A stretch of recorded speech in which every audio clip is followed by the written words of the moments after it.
যখন আমরা মৌন থাকি তখন আমরা কতটা শক্তি ব্যয় করি, বিন্দুমাত্র নয়। সেখানেই যখন আমরা রুষ্ট হই তখন আমরা কতটা শক্তি ব্যয় করি। আমাদের রক্ত গরম হয়ে ওঠে, চোখ থেকে যেন অগ্নিবর্ষা হয়, আমরা চিৎকার করতে থাকি, জোরে কথা বলি, কখনো কখনো আমরা অনুচিত কর্ম করে বসি। সবকিছুই ক্রোধের বশে করি। এবার এই ক্রোধকে মৌনতায় পরিণত করতে হবে। এই কাজটা চোখে দেখা যায় না, এই কাজ সরল নয়, এই কাজ হলো অত্যন্ত কঠিন এবং এই কাজই শ্রেষ্ঠ। সেই ব্যক্তি শক্তিশালী নন যিনি কথায় কথায় ক্রুদ্ধ হয়ে যান, কথায় কথায় যিনি আক্রমণ করেন। আজ্ঞে না, সব থেকে বেশি শক্তিশালী ব্যক্তি হলেন তিনি যিনি নিজের ক্রোধকে মৌনতায় পরিবর্তন করতে পারেন, যিনি শান্ত মনে পরিস্থিতিকে বোঝেন, তার আকলন করেন আর তারপর বিবেকের দ্বারা সিদ্ধান্ত নেন।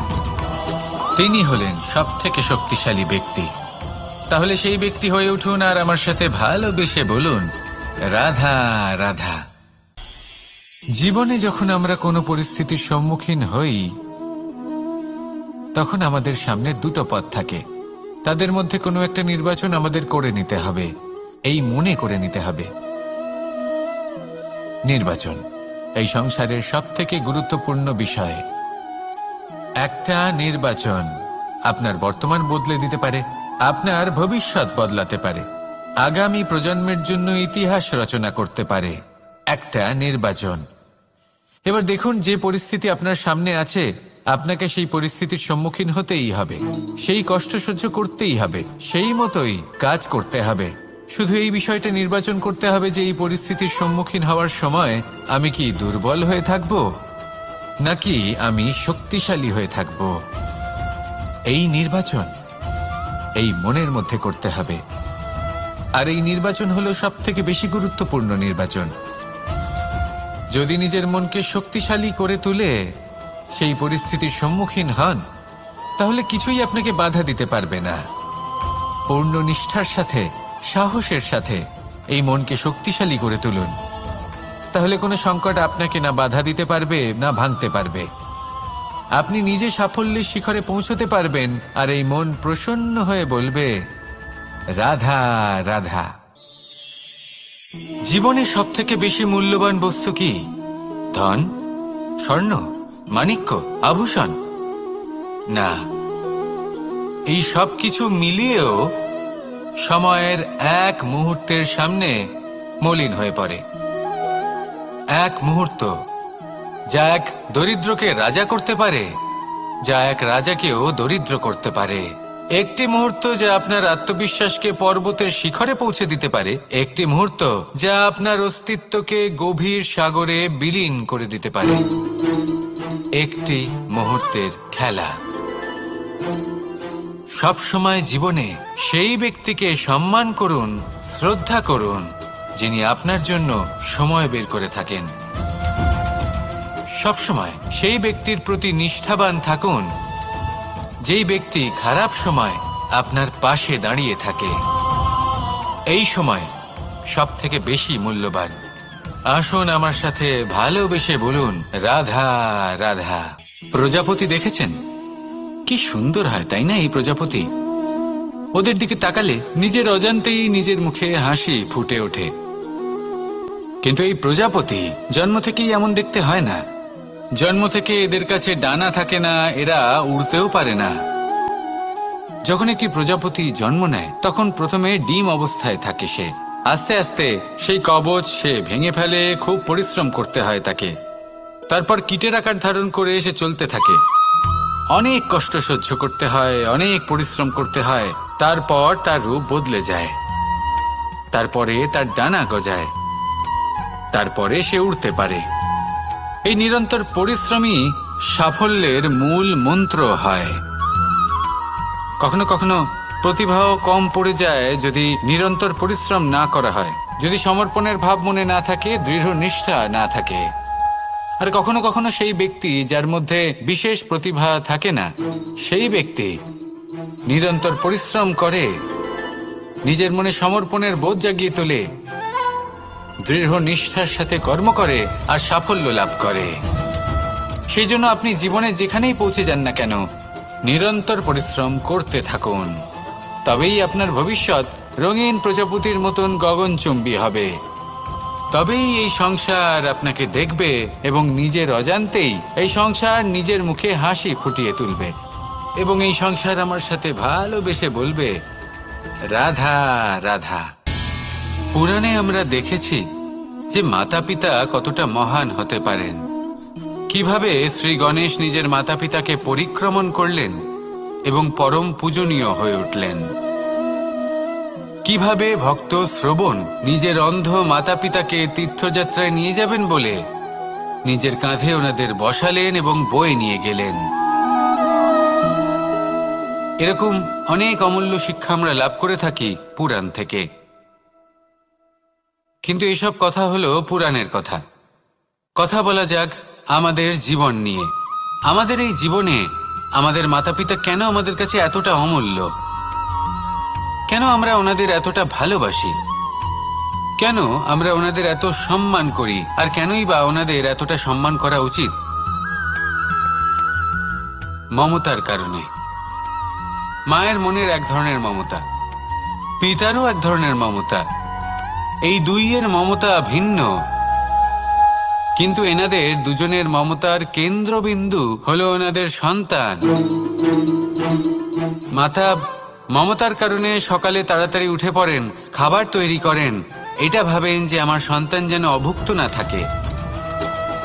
অন্যদিকে পিতা ইচ্ছে না থাকা সত্ত্বেও নিজের মমতাবোধের কারণে নিজের সন্তানের প্রতি কঠোর হন, তাকে জ্ঞান প্রদান করেন, শিক্ষা প্রদান করেন, কারণ উনি চান যে ওনার সন্তান যেন পরবর্তীতে উন্নতি করে, কখনো অভুক্ত না থাকে। এটাই হলো মমতা মাতা পিতার। আর এই মমতা সংসারের অন্য কোথাও আপনি পাবেন না।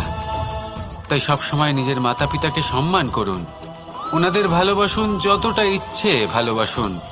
আর এই ভালোবাসার সাথেই বলুন, রাধা রাধা। সম্পর্ক হলো আমাদের জীবনের একটি আধার। কিছু সম্পর্ক এমন যা আমরা জন্মসূত্রে লাভ করি, যেমন পরিবার, মা বাবা। কিছু সম্পর্ক আছে যা আমরা জীবনে অর্জন করে থাকি, তা সে প্রেমের হোক, স্নেহের হোক বা বন্ধুত্বের।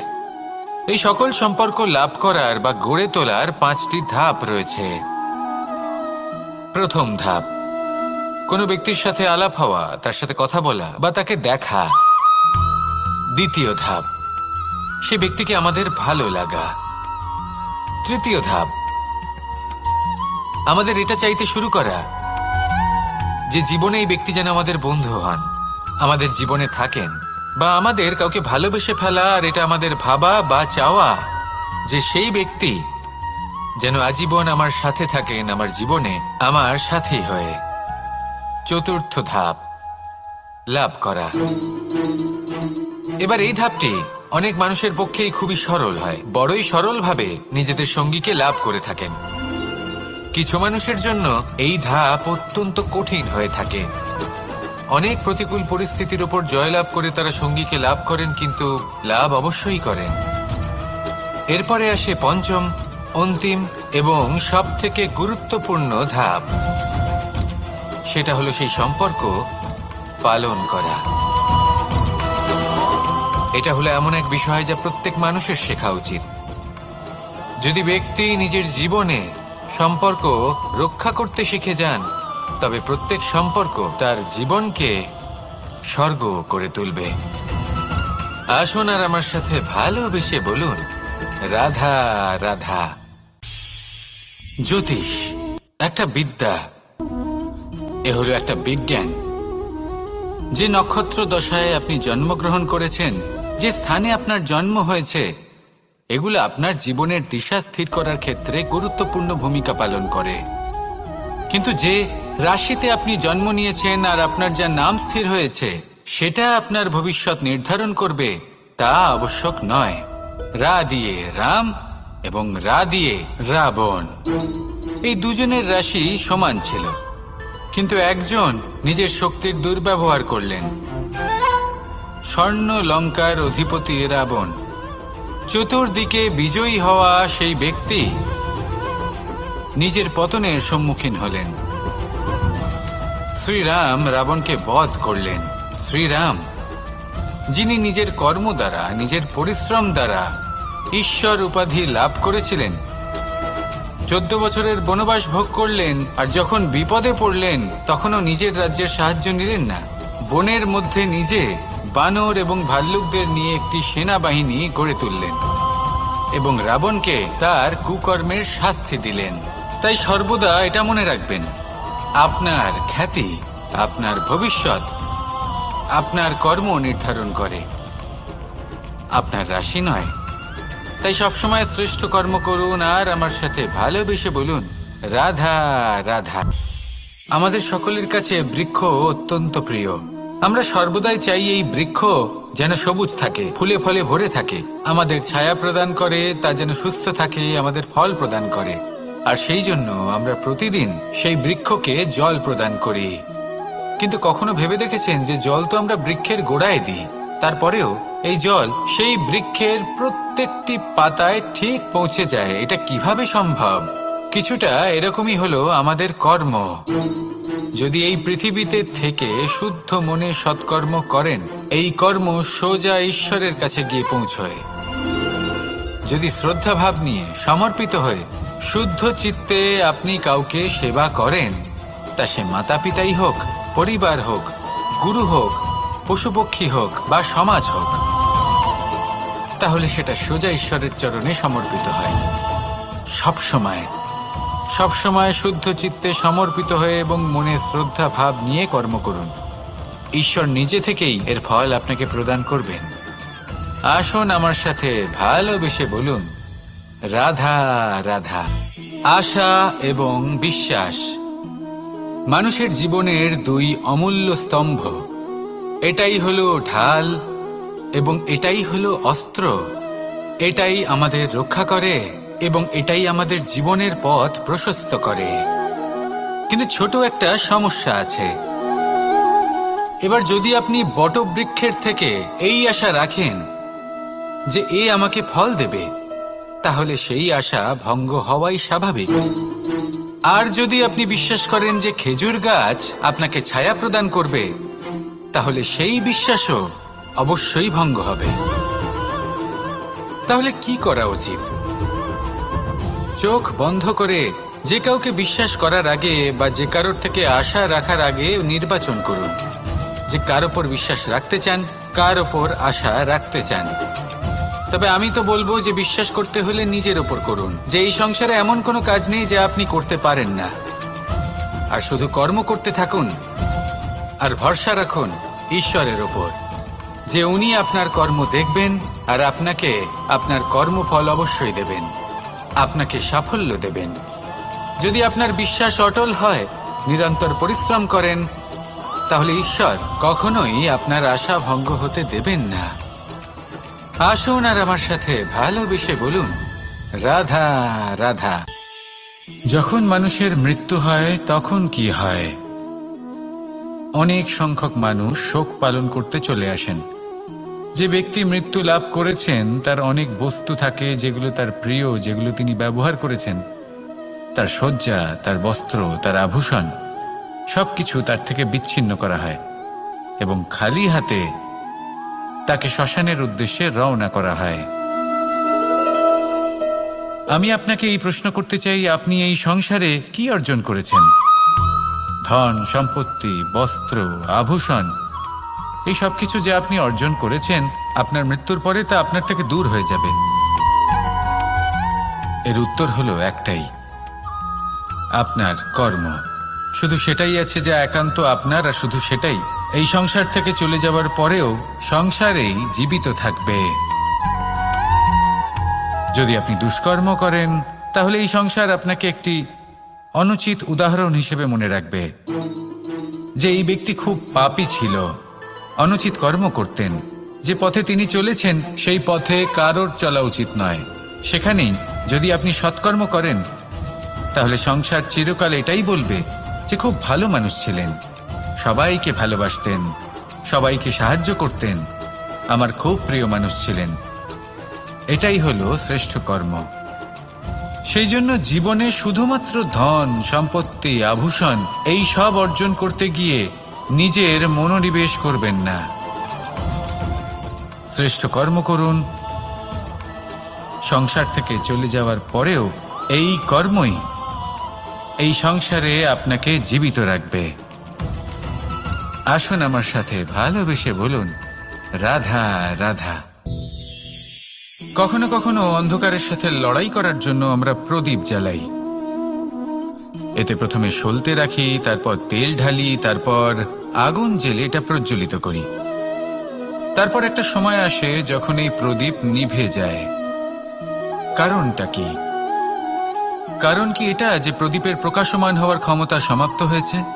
না, এই যে আগুন আমরা দেখতে পাচ্ছি, এই আগুনের জন্য যে শক্তির প্রয়োজন হয় তা আসে এই তেল থেকে। যদি এই তেল সমাপ্ত হয়ে যায় তাহলে এই প্রকাশ তাও সমাপ্ত হয়ে যায়। আর আমাদের জীবনে এই তেল হলো আমাদের কর্ম, আর এই আগুন আর এর দ্বারা উৎপন্ন হওয়া প্রকাশ আমাদের ভাগ্য। যত আমাদের কর্ম ক্ষীণ হতে থাকবে, আমাদের ভাগ্য, সৌভাগ্য কোথাও না কোথাও লুপ্ত হয়ে যাবে। যে উজ্জ্বল ভবিষ্যৎ আমরা চাইছি তা কখনো লাভ করতে পারবো না যদি কর্ম না করি। ঠিক যেমন তেল ছাড়া অগ্নি উৎপন্ন হয় না, তেমনি কর্ম ছাড়া সৌভাগ্য হয় না। আর যেমন কর্ম তেমন ভাগ্য। তাই সবসময় কর্ম করতে থাকুন, কর্ম করা থামাবেন না। আর আমার সাথে ভালোবেসে বলুন, রাধা রাধা। এই শুকনো পাতাটিকে দেখুন, নিষ্প্রাণ হয়ে পড়েছে। কোনো একটা সময় এই পাতাটি একটা গাছের ডালে ছিল। সেই গাছ ওর লালন পালন করত।